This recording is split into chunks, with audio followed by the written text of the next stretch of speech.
Baik, untuk waktu ini saya nak bersama dengan Dr. Azriah Asyari yang merupakan pengurus Protect Health PPV Integrasi dan juga Industri Sarawak. Assalamualaikum Doktor. Waalaikumsalam, Ehsan. Ya Doktor, selain daripada kita melihat kepada perkembangan dan pelantikan Perdana Menteri Malaysia ke-9 Datuk Seri Ismail Sabri, kita juga melihat kepada perkembangan dan juga status terkini berkaitan dengan COVID-19. Tetapi kita nak melihat kepada Sarawak yang merupakan negeri pertama dengan 80% populasi dewasa sudah divaksin. Tapi Doktor, melihat kepada perkara ini, apa cabaran yang didepani di Sarawak contohnya, terutamanya berkaitan dengan program vaksinasi di sana? Ya, okey. Penglibatan Protect Health di dalam program imunisasi COVID-19 kebangsaan di negeri Sarawak telah bermula sejak bulan Mei tahun ni. Terdapat 84 PPV GP dan 12 PPV hospital swasta di seluruh negeri Sarawak, serta ada 2 pusat pemberian AstraZeneca dan integrasi yang telah beroperasi di kawasan bandar dan luar bandar bermatlamat agar semua penduduk negeri Sarawak mendapat akses kepada vaksin. Okey, sehingga kini ada hampir 300,000 orang telah divaksinasi melalui kolaborasi awam swasta ini dengan penglibatan pengamal perubatan swasta. Antara cabaran yang kami hadapi adalah Sarawak mempunyai penduduk yang tinggal secara berselerak di kawasan yang luas, di pedalaman, di mana pengangkutan bukan saja menjadi masalah tetapi kosnya juga mahal, dan ini menyukarkan penduduk tersebut untuk pergi ke PPV.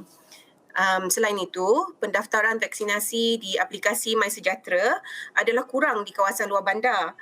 Ada penduduk tidak mempunyai capaian internet mahupun peranti digital, handphone.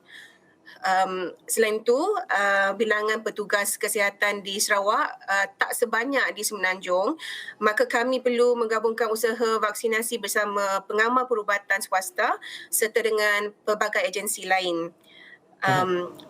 Untuk bahagian industri pula, ada pekerja-pekerja ladang di luar bandar dan offshore. Mereka mempunyai akses terhad untuk hadir ke PPV kerana faktor lokasi di pedalaman ataupun jadual kerja yang panjang di offshore. Doktor, selain daripada itu, mungkin cabaran ini datang apabila kita memerlukan tenaga sukarela, tenaga NGO dan sebagainya untuk sama-sama membantu.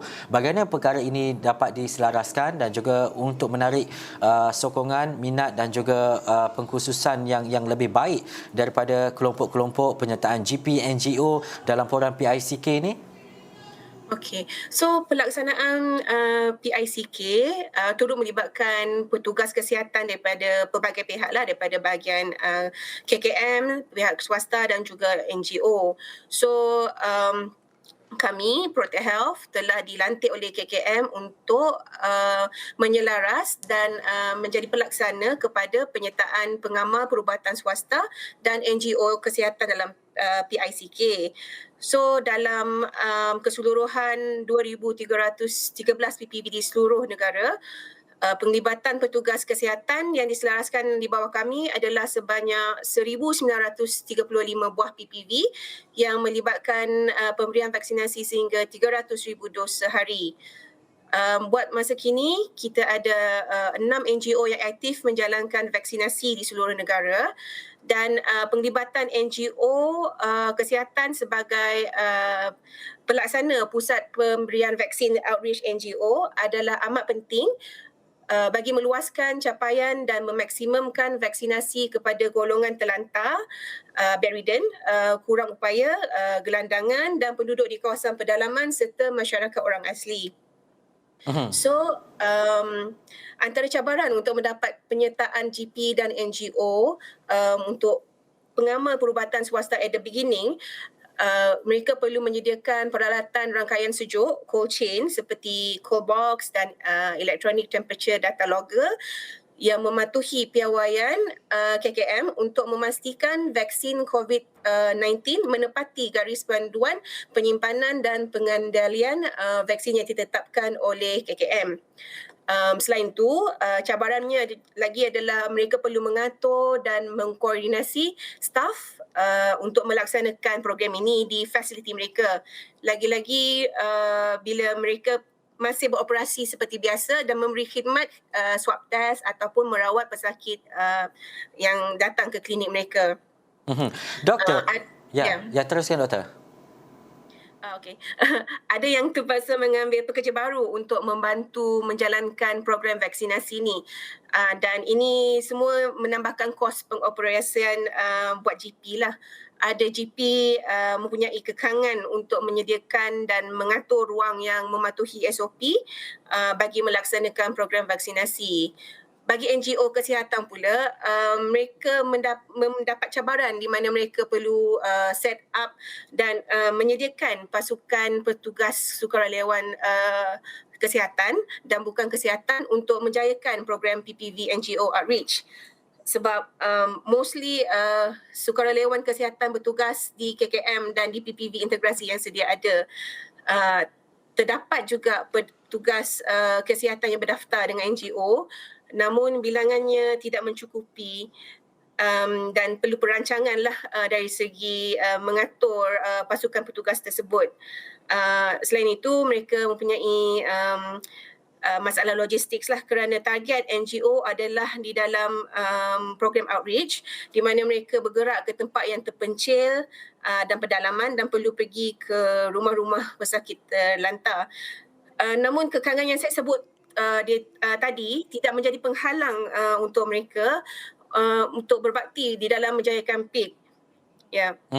Bagi pihak Protect Health, saya ingin mengucapkan jutaan terima kasih kepada semua pengamal perubatan swasta serta NGO kesihatan yang terlibat di dalam PIK.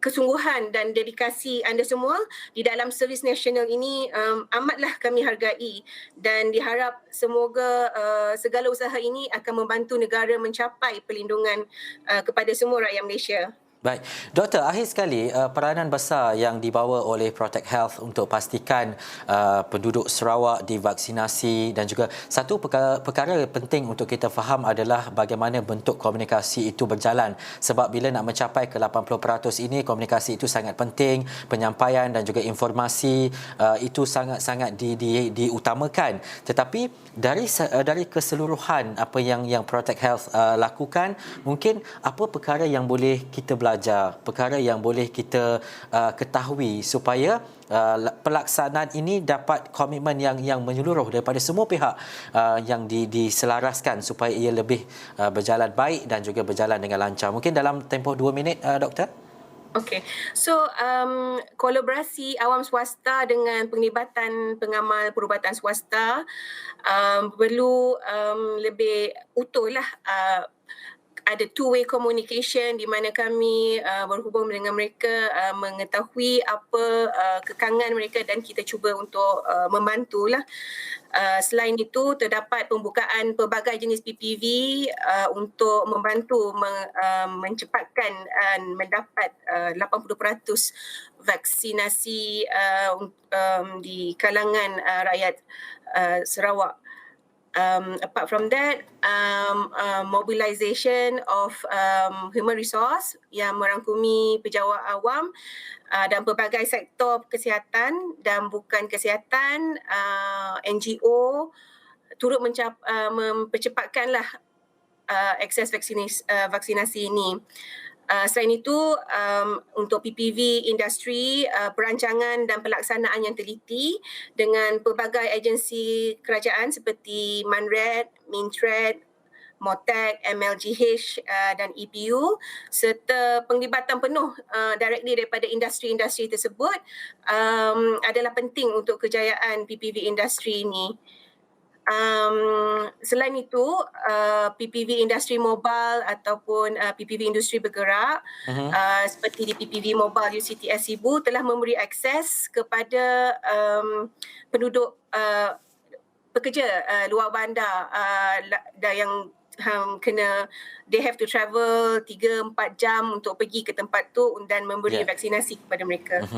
Baik, terima kasih Dr. Azriah Asyari, dan kita mengharapkan agar kelangsungan ini diterjemahkan dalam suasana yang lebih baik selepas ini, dan juga 80% populasi dewasa yang sudah divaksin di Sarawak, itu pencapaian yang cukup baik, dan kita mengharapkan agar segalanya dipermudahkan untuk Protect Health dan juga doktor sendiri. Terima kasih banyak-banyak doktor, dan pastinya perkembangan berkaitan dengan vaksin COVID-19 akan kami bawakan dari semasa ke semasa.